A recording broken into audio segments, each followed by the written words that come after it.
Today we're catching some sun and waves with Jaana, a QHS admin whose life is as vibrant and refreshing as a seaside breeze.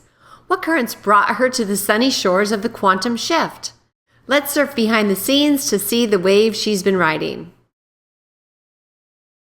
Good morning, everyone. My name is Jaana, and as far as my heritage, I am Welsh and English going back hundreds of years. I was born in a small village in Wales, in the mountains, and at that time, the bread and the milk were delivered by horse and cart. And in the mornings, I would hear in the spring the lambs running up and down the street. I was the youngest of three girls and had a wonderful family, not perfect, but wonderful. My parents and my sisters and I moved to a beach resort in southwest England when I was 4 years old. It was a beautiful place to grow up. In my younger years, I traveled from England to Wales across the Channel, from a very young age by myself, sometimes with my sisters, and I loved it. Both my sisters got seasick, so later when my mother suggested we go on a cruise, and we went to North Africa and throughout the Mediterranean, I was the only one that went with her. So that was fortunate because I loved it. In England, they used to have, don't know if they still have, what they call the 11+ exam. So everybody, all the children in the country took that exam, and the top 20-25% were moved off to go to an accelerated school, and the rest went to secondary school. I did pass the exam, did very well, and wound up attending Oxford University. My parents were divorced when I was about 10 years old. I knew very little of it. It was typical in those days. Nobody talked, nobody said anything. But my mother was very intelligent and very smart, and she raised my sisters and I with great love and support. My aunts, uncles, grandparents, they all helped out too. Later, I got permission from my family to travel to the USA. I was underage. I worked as a nanny for a year and then saved my money to travel across the United States. Got permission to travel to California. Traveled on a bus. My first stop was Washington, D.C.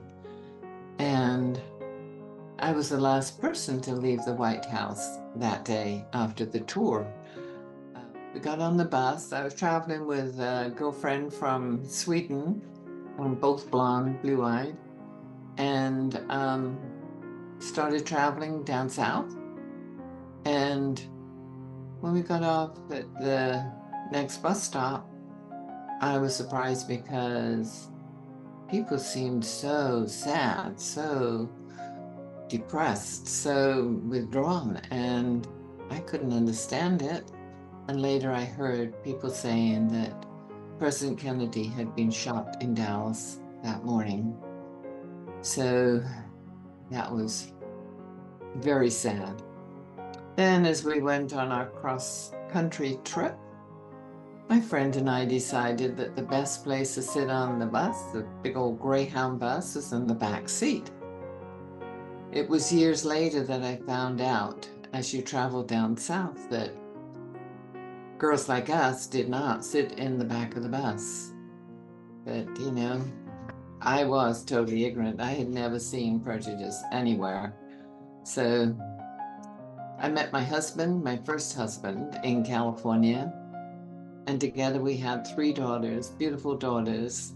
And we formed a company at the kitchen table that grew very quickly. So it was having sales across the country, the whole of USA. I also worked as an insurance underwriter. I opened a private school, kindergarten through 8th grade, and that whole thing was surrounded by miracles. one thing after another was donated or blessed, and it was an amazing time. And we did a one-room schoolhouse type of environment, and everyone did amazingly well. I was interested in helping children always, and I worked with the foster parent institution in California, and pretty soon they sent me a beautiful little 3-year-old girl to take care of. And we just loved her to bits. My other 3 daughters loved her to bits. And pretty soon I was getting very concerned that they would take her away from me. Because back in those days, you never said, "Oh, I love this little girl." They would immediately take the child away from you. As it turned out, the social worker that I worked with felt that it was perfect to have her stay with us permanently. And then in the meantime, there was a little boy that had been diagnosed by UCLA as severely autistic, no speech, no communication, nothing. And foster care could not find anyone to take him. So they convinced me that for a couple of weeks whilst they searched, would I take him? And I said, yeah, okay.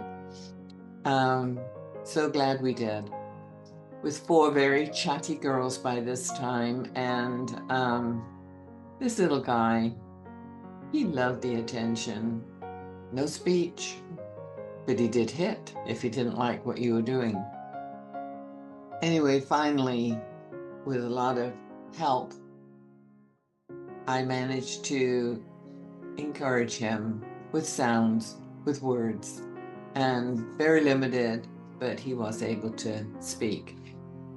I divorced my first husband and was a single mom for many years. I have worked in city, county, state, and federal level management positions. I married my second husband, who is the love of my life and has been for 34 years.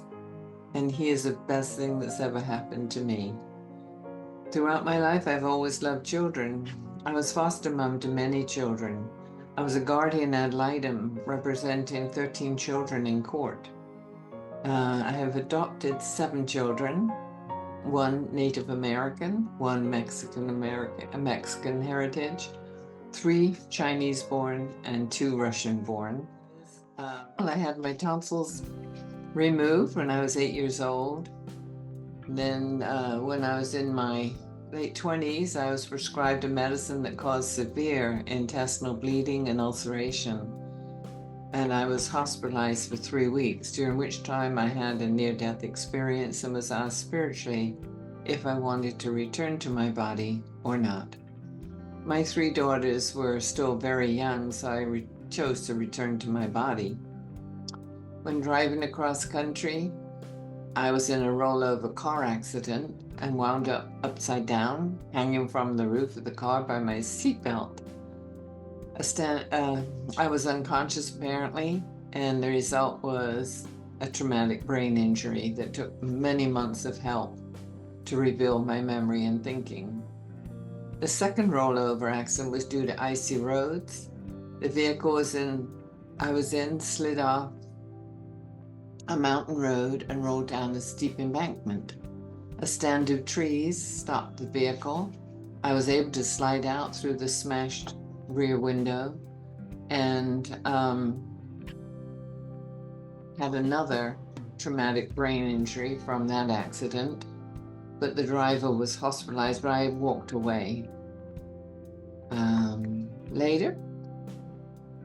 Much later, I was pushed down concrete steps and hit my head and severely broke my ankle and lower leg.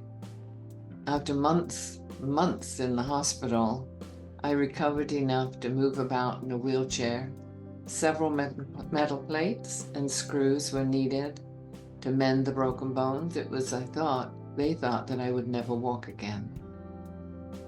I am now able to walk.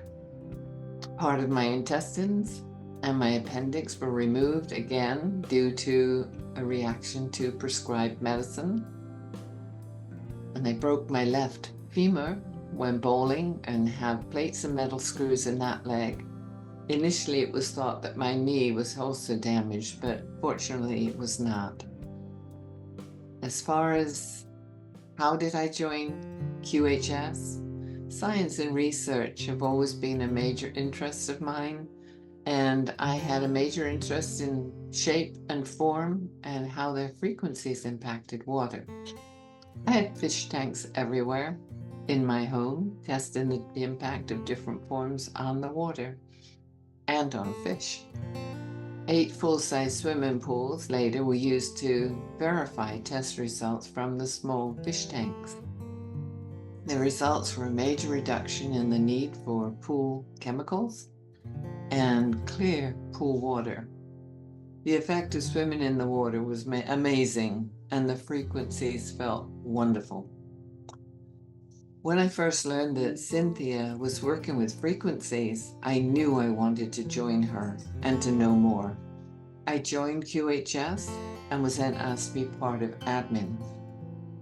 It has been an amazing ride, as I have seen so many changes over the past 2 years and 4 months. The first thing I noticed was with my first black device that I had no pain, and my positive nature was returning very quickly. Many other good changes have happened over the last 2 years, and I am very, very blessed to be a part of this adventure. Am I committed to serving others? Always, always. I've spent my life helping and serving others. My favorite position was as a first responder to over 20 major disasters throughout the USA, Virgin Islands, and Puerto Rico. I was chairman of the first National Solid Waste Management Disposal Conference in Prescott, Arizona. I was also assistant manager to the 3rd fastest growing town in the USA. Are you interested in being a future QHS leader? Absolutely. As soon as I've been through the new change, I would love to continue with QHS in a leadership role. I see myself after the event as a healthy, happy, and wealthy individual in a new life of freedom, peace, and joy. My husband and I will share the amazing blessing of our new life.